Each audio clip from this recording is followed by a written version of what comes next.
It's a 3D environment, modelled on our house in London and Bethnal Green Tube Station and areas of Hackney. We exhibited the work in 4 basement spaces of the V22 gallery.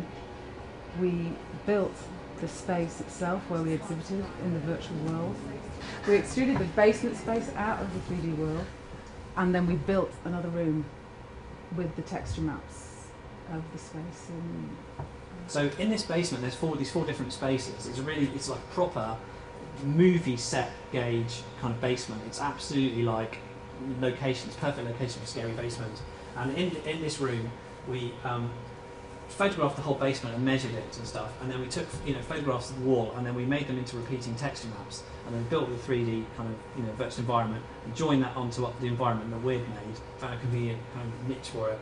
And then we printed out the texture maps so that they were the same size as they were in the kind of virtual environment that we'd made.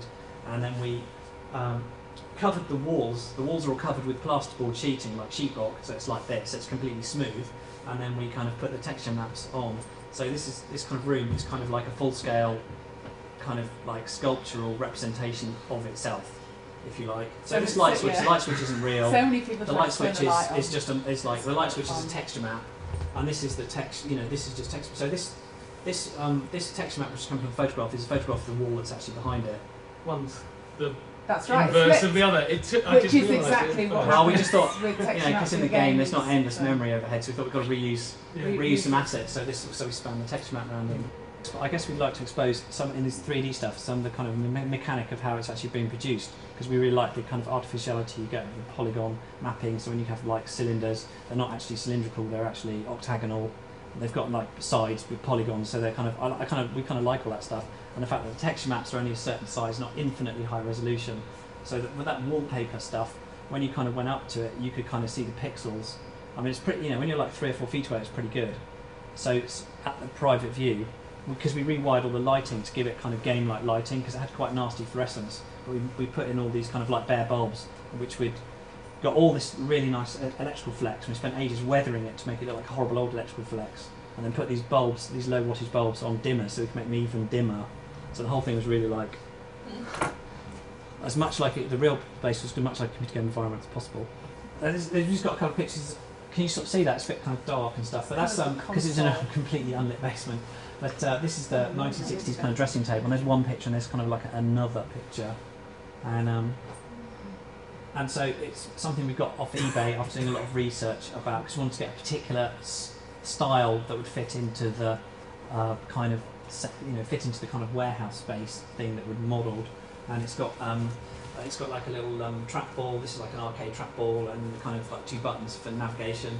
This is back screen projection kind of plastic stuff that we've got, and then it's got stereo speakers built into here, and then because we always like to make the sound is really important in our work, and so the sound, because in the gaming environment of course you get surround sound, so there's like a surround sound system, because all the sound in the 3D space is kind of actually can be located so that it has stuff. You hear sounds which come in from in front of you, and you can hear sounds coming from sort of behind you. And I think we're thinking now that really the next step is that we should be sort of case modding the PC and taking that completely to pieces, and then building the whole lot into the furniture, so that there's just and somehow building the projector on, because it's like you can't see that the wall here is really like the wall's only like a couple of feet away. We've got this really super short throw projector that gives you this kind of like quite wide image. And we're thinking the next stage is to actually make the whole thing so it's just one object that has one power plug to do it, rather than having to kind of do this thing where the whole thing gets run off to some kind of control room that's full of like computers and shit. Because one of the problems for us making this kind of work is, and we've been showing stuff in lots of different galleries, is that it's hard for curators to think about it, because they find it very hard to some curators find it difficult to understand interactive work. I mean, they kind of get it when you show it to them, but before you show it to them, when you're just talking about it or you're writing a proposal or something, it's a bit weird. And also, one reason they don't really like it is because they can't really sell it. Because like if you show somebody something on the screen, they'll just go, well, that's just, you can just make a million CDs and just give it to everybody. So where's the value?